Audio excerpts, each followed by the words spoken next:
Salut tout le monde, c'est Fu. Aujourd'hui, toute nouvelle vidéo sur Silver and Blood et cette fois on va regarder tout ce qui est des compositions, des méta et des personnages à avoir. On va pas se le cacher dans le jeu, il y a quand même des personnages qui vont te faciliter grandement le jeu. Je dirais pas qu'il y a des indispensables, mais franchement, il y a des persos qui vont vous aider quand même pour une grande partie du jeu. Donc comme on peut le voir actuellement, je suis en story 13, donc ça y est, je suis au chapter 13. J'ai passé ce matin la partie 1 qui était vraiment pas facile. Comme on peut le voir, il fallait quand même 46 000 de power, j'en suis actuellement à 41 000, donc il y a 5K d'écart avec la mission et j'ai quand même réussi à le passer avec entre guillemets la team qui est assez méta du moment, qui marche vraiment bien, on va en parler. Donc du coup, ce que je vous propose, c'est qu'on aille dans les vassaux et qu'on regarde tout simplement au niveau des formations ce qui se joue.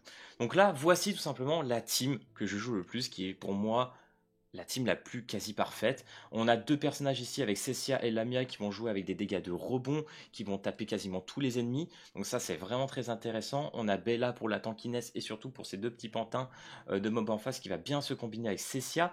Lamia a un passif aussi de vol de vie qui est juste exceptionnel, qui va permettre de gagner une durabilité pour toute ta team. Ensuite on a les personnages comme je le disais qui facilitent grandement le jeu. Si vous commencez aujourd'hui et que vous cherchez des personnages, que vous essayez de reroll ou quoi, c'est Acapella et Iona. C'est vraiment les deux personnages qui vont rentrer dans toutes les teams. Le reste, ça dépend. Si vous partez sur des teams Summon, des teams Dot, etc., ça peut un peu bouger. Lamia est jouée quasiment aussi de partout. Mais les deux personnages vraiment, que je dirais quasi indispensables, que tu vas jouer sur trois quarts des teams, c'est Acapella et Iona. Les deux personnages vraiment sont incroyables. T'as Acapella qui va te permettre de gagner tout simplement tels ultis le plus rapidement possible avec un boost de dégâts de mage qui est très intéressant. On a aussi Iona qui va te donner une barrière, réduction de dégâts et du heal aussi, que tu vas retrouver aussi un peu plus petit sur Acapella. Donc voilà, vraiment ça c'est la team où tu as quasiment tout dans l'ensemble de tout ce que tu as besoin pour avancer dans le PvE. Donc c'est avec celle-ci que j'ai passé bien évidemment la première mission à 46 000. Hein. Vous voyez, j'ai un peu moins de power là. Mais avec celle-là, ça passe vraiment bien. Elle est vraiment quasi parfaite. Donc voilà, si vous commencez, n'hésitez pas à aller vraiment chercher votre Acapella et Iona. Et après, vous êtes quasiment tranquille pour l'ensemble du jeu. À savoir que avec le jeu, quand vous commencez, vous avez les invocations gratuites. Hein, avec l'étreinte, vous allez dans la bannière classique, vous avez ici, donc moi malheureusement je ne l'ai plus, c'était vraiment bien. À partir d'un certain nombre de paliers, à 150 invocations, à 300, vous avez tout simplement un ticket, on va appeler ça un ticket qui va vous permettre de choisir un personnage que vous le souhaitez. Donc si vous n'arrivez pas à partir des 300 invocations à avoir par exemple Acapella ou Iona, ça peut être intéressant de les prendre maintenant. Même si à voir plus tard, si par exemple ils ajoutent Lamia ou Dalcarlo dans ce portail-là, je ne sais pas. Enfin, dans le portail permanent il y sera, mais dans le ticket, c'est une bonne question. Mais en tout cas, voilà, si vous n'arrivez pas à avoir par exemple Acapella ou Iona, ça peut être intéressant de le prendre à cet endroit-là. Donc voilà pour entre guillemets les persos que je dirais, voilà, quasi qui vous facilite grandement le jeu.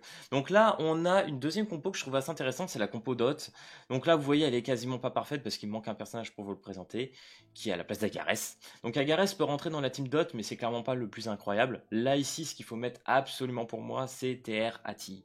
TR Ati, c'est le personnage ancêtre qui va être vraiment le pilier pour moi de la team Dot, tout simplement grâce à son outil qui va activer tout ce qui est au niveau des malus. Donc par exemple avec Darcias, qui va mettre, je sais plus comment ils appellent ça, le passif de sang là, ici, dégâts continus, voilà le saignement, donc ça c'est ultra fort, donc avec Terati ça va tout simplement activer tout ça, et puis on va retrouver la classique doublette avec Acapella et Iona qui rentre très bien. J'ai mis Dalcarlo, il y a d'autres alternatives, on peut mettre Nicole aussi et d'autres persos, mais déjà voilà, ça vous fait quelques alternatives pour une team Dot qui peut être très très intéressante. En troisième compo, j'ai remis une petite team Summon qui peut être assez intéressante. Donc là, par exemple, j'ai mis juste Acapella pour pas remettre Iona. J'ai mis Ami, parce qu'Ami peut aussi rentrer dans pas mal de teams. Donc là, on a Pyra, qui est très très intéressante avec son ulti hors passif. Ouais, ça va être plutôt son passif. Augmentation de la vitesse d'attaque de 50%. Donc bien évidemment, c'est sur tout ce qui est des invocations. Donc ça, c'est très très puissant, parce que ça va se combiner avec Cessia, avec Bella.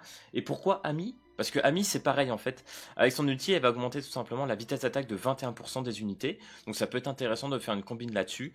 Après, derrière, bien évidemment, vous allez avoir un petit heal avec Ami, réduction de dégâts subis. Voilà, c'est très très intéressant, plus Acapella qui va vous permettre de récupérer les ultis, parce que mine de rien, les personnages ont un certain coût, donc Acapella n'est quand même pas de trop dans cette compo. Ça c'est une petite alternative, c'est pas la team optimale, mais ça peut être calme. Voilà, si vous avez ces personnages là, vous pouvez les jouer pendant un petit temps, je pense que ça peut vous aider dans une partie du jeu. En quatrième, on a une team aussi très intéressante. Donc là, on est sur tout ce qui est du contrôle. Donc ça, c'est les teams tout simplement qui vont stun les adversaires. Donc là, on a par exemple Dalcarlo qui va jouer sur sa métamorphose. On a Johan et Triss qui vont jouer sur l'induction à partir d'un certain nombre de stats d'induction qui va être empilé sur les ennemis. Ça va tout simplement les stun. On a Augustine qui est très intéressant, alias aussi peut-être Spectral Guilren qui peut être calé. Mais pour une team dot, ça va être plus intéressant parce que lui, il a un étourdissement sur un de ses sorts qui peut aller chercher tout simplement la cible adverse en backlane, tout simplement pour aller le tuer, hein. C'est un assassin, donc ça c'est génial. Et on va mettre une petite Iona pour gagner un peu plus en survivabilité. Voilà, ça c'est bien. Donc je vous ai dit, en général, ça va tourner un petit peu entre Iona ou Acapella. Je pense que même Ami pourrait passer dessus. Vous pouvez peut-être essayer avec Ami, je pense que ça passe. Et bien évidemment, vous allez avoir encore d'autres alternatives. Mais voilà, celle-ci passe plutôt bien. Je pense que Dalcarlo n'est pas forcément obligatoire dans la compo. Mais voilà, pourquoi pas. Je trouve que ça passe plutôt bien avec celle-là. En cinquième, on va partir sur une compo, on va dire, team normale. Donc là, en vrai, c'est si vous avez vraiment pas de quoi faire une team summon, pas de team dot, etc. Vous allez partir sur des persos un peu plus classiques. Donc on garde la petite doublette Iona Acapella. On peut partir sur Augustine, mais comme je vous le dis, honnêtement, on peut avoir aussi Spectral Gilrain, qui passe très très bien là-dessus. La Gilrain basique, vitesse d'attaque, bon dégâts. Thibaut avec son Vortex qui va permettre de baisser les taux de crit, enfin, crit des adversaires, qui va permettre à Gilrain de taper très très très fort. Et Augustine, bien évidemment, pour aller chercher en backlane. Donc ça, j'aime bien. On a une autre team que j'apprécie beaucoup, une team vraiment pure summon. Donc la fameuse doublette avec Noah Transcendant qui va permettre aussi de mettre pas mal d'invocations. On a Pela et Cessia avec son ulti qui va taper très fort en backlane.